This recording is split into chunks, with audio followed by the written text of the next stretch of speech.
The woods know your name.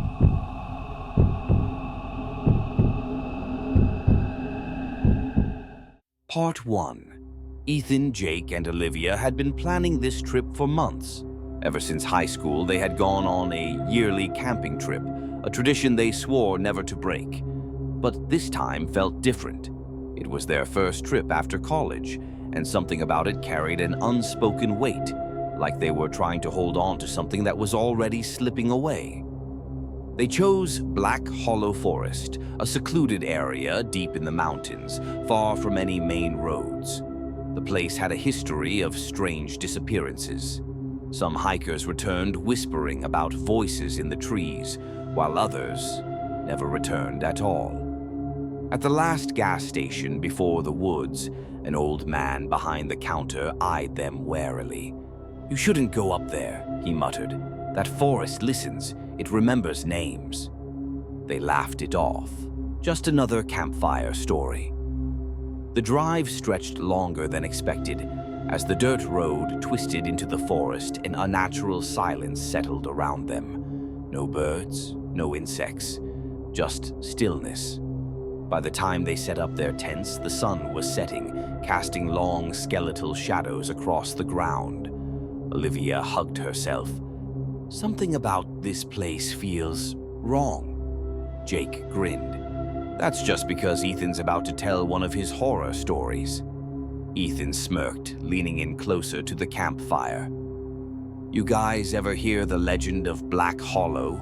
he asked. Jake groaned. "Let me guess. Evil spirit? Murderous ghost?" Ethan shook his head. "Worse. They say the forest listens. It remembers names. If you whisper your name at midnight, something will whisper it back. And once it knows your name, it never forgets." "That's dumb," Jake scoffed. "Watch." He turned toward the trees, cupped his hands, and whispered, "Jake." Silence.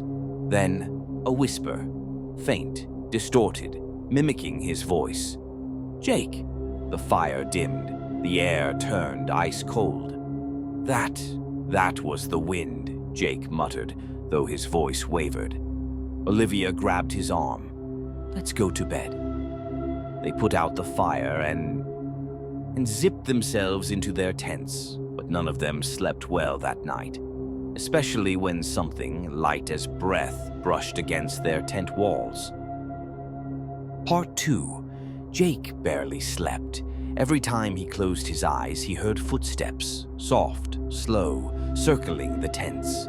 Then, just as exhaustion pulled him under, a whisper, right next to his ear.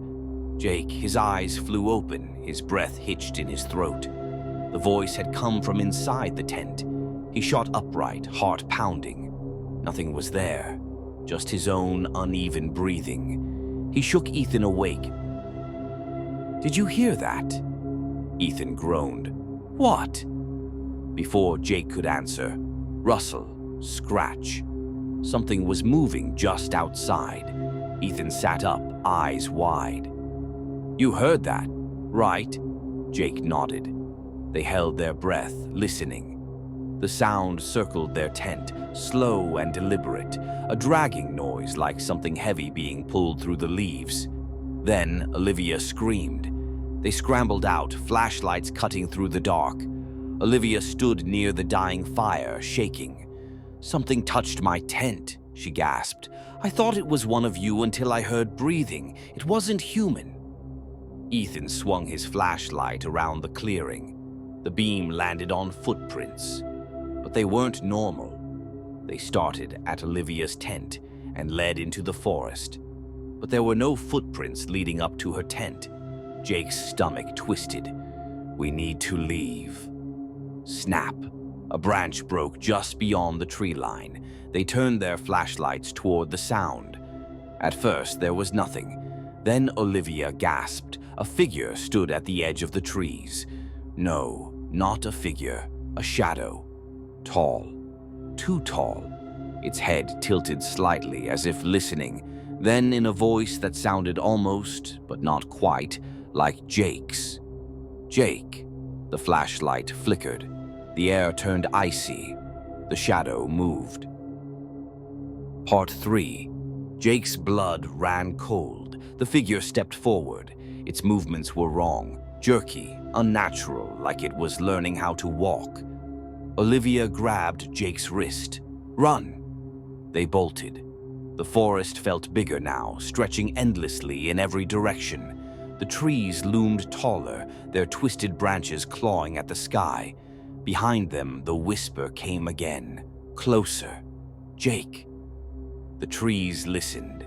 They remembered names. Branches slashed at their arms as they ran, stumbling through the darkness. Then, the SUV. Jake fumbled with the keys, hands shaking as he unlocked the doors. They threw themselves inside, slamming the locks down. Silence. Their own ragged breathing filled the car. Then Ethan turned, scanning the woods. "Did we lose it?" Jake didn't answer. He was staring straight ahead, knuckles white on the steering wheel, because standing in front of the headlights, barely visible in the glow, was Jake. Or something that looked like him. Same height, same build, same clothes, but its face was wrong. The mouth stretched too wide, the eyes were too hollow. Then, in Jake's exact voice, it whispered, "Let me in." Jake slammed the car into reverse, tires spinning as they tore down the dirt road. They didn't stop until they reached the highway. Only then did they catch their breath. But as Jake pulled out his phone, his stomach dropped. A notification. A missed voice message. No number. No caller ID. He hesitated, then pressed play. A whisper crackled through the speaker. "Jake, I know your name." Jake's hands shook, then Ethan's phone buzzed. Olivia's too. They all had the same message. Somewhere in the depths of black, hollow forest, something was still listening, and it would never forget. The Unseen Ones.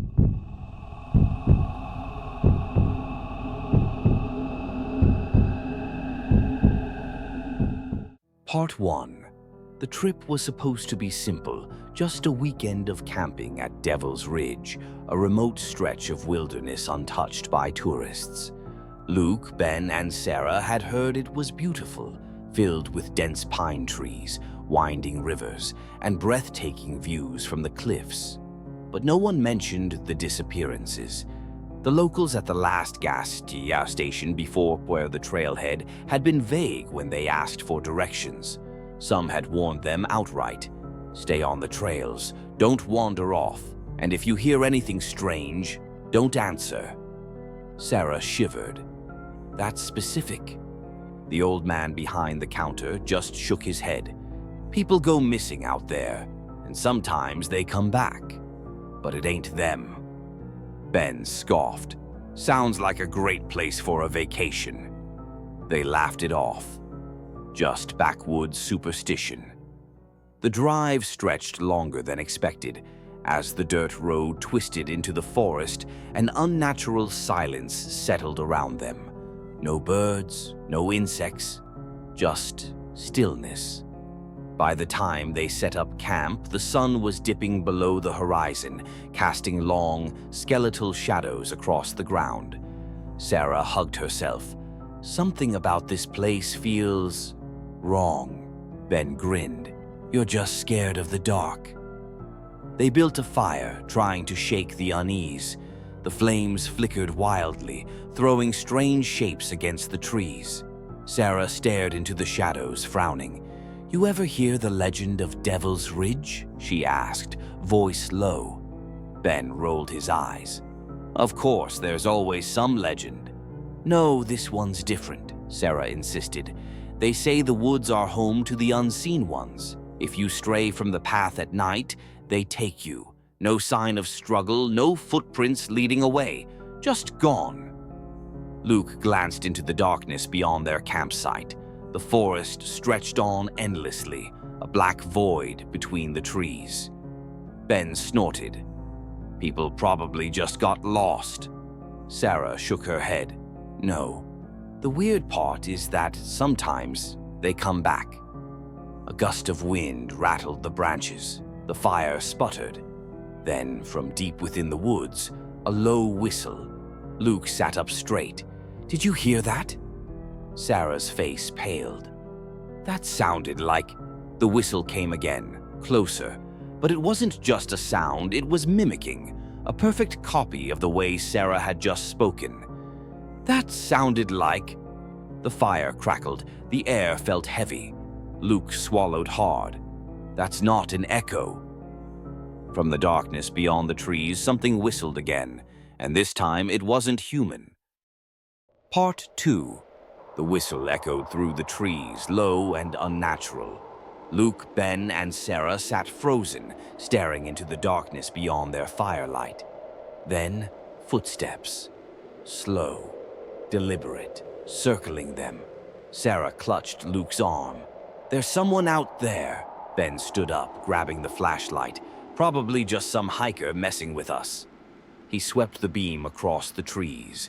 The light barely penetrated the thick shadows. But for a split second, Luke thought he saw something. A tall, pale figure standing just beyond the reach of the firelight. Then it was gone. A chill ran down his spine. "Ben, maybe don't..." Too late. Ben took a step toward the trees. "Hey, who's there?" Silence. Then, from behind them, "Hey, who's there?" A perfect imitation of Ben's voice. They all turned at once. There was no one there. Ben's face went pale. "What the..." The whistling started again. But now it was all around them. Dozens of whistles, mimicking their voices, layering over each other. Some were too fast, others too slow, as if the forest was still learning how to copy them correctly. Sarah grabbed her backpack. "Nope, we're leaving. Now." Ben didn't argue. They killed the fire, grabbed their gear, and hurried toward the trail. Their flashlights flickered as they moved, the dense trees pressing in around them. The whistling followed. Then, branches snapped. Luke risked a glance over his shoulder. A figure was following them. No, several. Tall, too tall, moving in strange, jerky motions, like puppets whose strings had been cut. Their faces were wrong, shifting in and out of focus, like their features weren't fully formed. Luke's chest tightened. "Run." They took off, sprinting down the trail. The whistling turned into mocking laughter, distorted and broken, overlapping itself. Then, Ben screamed. Luke turned just in time to see something grab him. Long, bony fingers clamped over his mouth, dragging him backward into the trees. His flashlight hit the ground, rolling until its beam landed on Ben's face.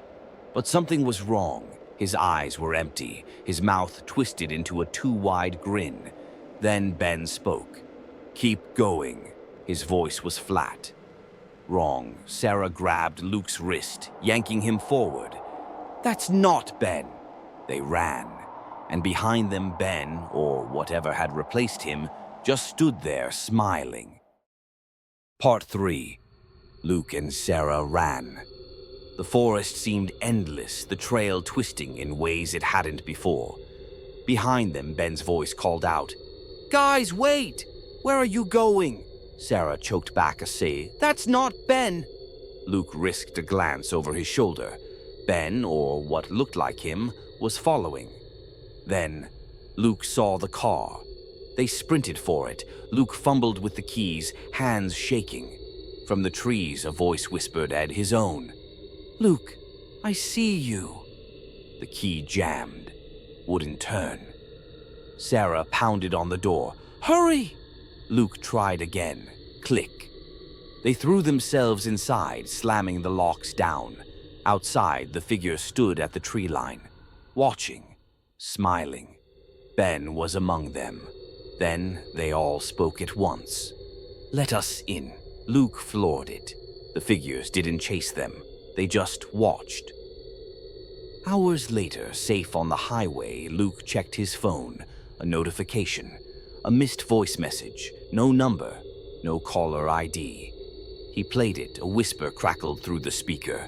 Luke, I see you. His hands shook. Then Sarah's phone buzzed.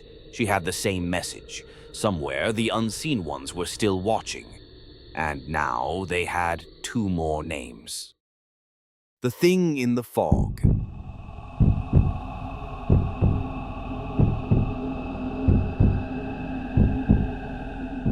Part 1. The mist rolled in too fast. 1 minute, Jason, Tyler, and Mia were sitting by their campfire, laughing and roasting marshmallows. The next, a thick white fog had swallowed the trees, creeping toward them in unnatural silence. Mia pulled her jacket tighter. That's weird. Tyler shrugged. Just a cold front. Jason wasn't so sure he'd been camping in the mountains plenty of times, but this fog, it didn't move right. It didn't swirl or drift. It crawled like it was alive. Then, somewhere in the distance, a low, gurgling voice. Jason sat up. Did you hear that? Mia's face paled. Yeah. Tyler grabbed a flashlight, sweeping it toward the trees. The light barely penetrated the fig. Shadows shifted. Then a shape moved, a tall, hunched figure standing just at the edge of their sight. It didn't move like an animal. It didn't move like a person. It just stood there, watching. Jason shivered. Earlier, before they set up camp, he swore he'd heard whispers in the woods, but he'd brushed it off as the wind. Now, staring at the thing in the fog, he wasn't so sure. The fire flickered violently. The air felt heavy, pressing against Jason's chest. Mia grabbed his arm. We should go. Tyler scoffed. It's just fog. Then it spoke, a wet, garbled voice whispering from the mist. It's just fog. Tyler froze. His own voice had come from the trees. Jason's breath caught in his throat. Mia grabbed her backpack. We need to leave, now. Then, from all around them, the whisper came again. It's just fog. It's just fog. It's just fog. And the figure stepped closer. Part 2. The fog thickened. Jason, Tyler, and Mia stood frozen as the thing in the mist took another step forward. Its body was wrong. Too tall, too thin. Its limbs jerked unnaturally, like a puppet with tangled strings. And its face, Jason couldn't see it clearly, but he knew it was looking right at him. Then it whispered again. It's just fog. But this time the voice wasn't Tyler's. It was Mia's. She gasped, stepping back. No, that's... Before she could finish, the fog rushed toward them, swallowing the fire, snuffing it out in an instant. Darkness fell. Jason grabbed Mia's wrist. Run! They tore through the trees, blind, lungs burning, feet crashing through the underbrush. The fog was everywhere, curling around them, making the forest feel endless. And the voice followed. Jason. The whisper came from right behind him. He turned. Tyler was gone. Jason skidded to a stop. Tyler! Tyler! No answer. Just the fog, just the shape moving inside it. Mia clutched his arm, eyes wide with panic. We have to keep going. Then the whisper came again, from right beside them. Jason! Mia, this way! It sounded just like Tyler. Mia's grip tightened. That's not him. Jason's heart pounded. If Tyler was still alive, they had to find him. But if that wasn't really his voice... A branch snapped. Jason turned his flashlight toward the trees and saw Tyler, standing motionless in the fog. His head was tilted at an unnatural angle, his arms limp at his sides. His face was hidden in shadow. Jason took a step forward. Tyler? Mia yanked him back. No! Look at his feet! Jason's stomach dropped. Tyler wasn't standing, he was floating. Part 3. Jason froze. Tyler's feet weren't touching the ground. He just hovered there, swaying slightly, his head lolling to the side like his neck was barely holding it up. Then his mouth opened. Too wide, far too wide, and he spoke in a gurgling, broken voice. "Jason, Mia, this way." Mia yanked Jason's arm. "That's not Tyler." Jason's breath came in short gasps. His best friend was right in front of him, but something about him was wrong. His skin looked stretched, like something was wearing it as a mask. Then his head snapped upright, and he charged. Jason and Mia sprinted into the trees, the fog clawing at them, twisting their path into something unfamiliar. Their legs burned, but they didn't dare stop. Behind them, the thing that looked like Tyler laughed. It wasn't human. Jason risked a glance back. The thing was crawling on all fours now. Fast, its limbs stretched too far, its hands slamming into the dirt with a wet, unnatural slap. Mia screamed, "The car! We have to get to the car!" Jason's heart hammered. He had no idea where the trail was anymore. The fog had swallowed everything. Then, through the mist, he saw it. The headlights. Their car was just ahead, parked at the edge of the campsite. They ran. Jason fumbled with the keys, hands shaking violently. The fog pressed against the windows, wrapping around the car like a living thing. Mia was sobbing. "Hurry, hurry, hurry!" Jason jammed the key into the ignition. The engine roared to life. Then a thump on Mia's window. She screamed.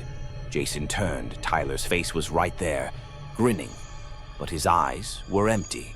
And then, in a perfect copy of Mia's voice, he whispered, "Let me in." Jason slammed the gas. The tires kicked up dirt as the car lurched forward, tearing down the road. Through the mirror, he saw Tyler, or whatever had become of him, standing perfectly still in the mist, watching, smiling. The fog didn't follow. It just hovered there, swallowing the trees, hiding whatever lived inside it. Jason gripped the wheel, white-knuckled. Mia sat beside him, shaking. Neither of them spoke.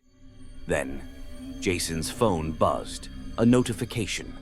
One new voice message. No number. No caller ID. Jason's stomach turned to ice. He hesitated, then pressed play. A garbled whisper crackled through the speaker. "Let me in." Then Mia's phone buzzed. She had the same message. The fog wasn't following them anymore. It didn't have to.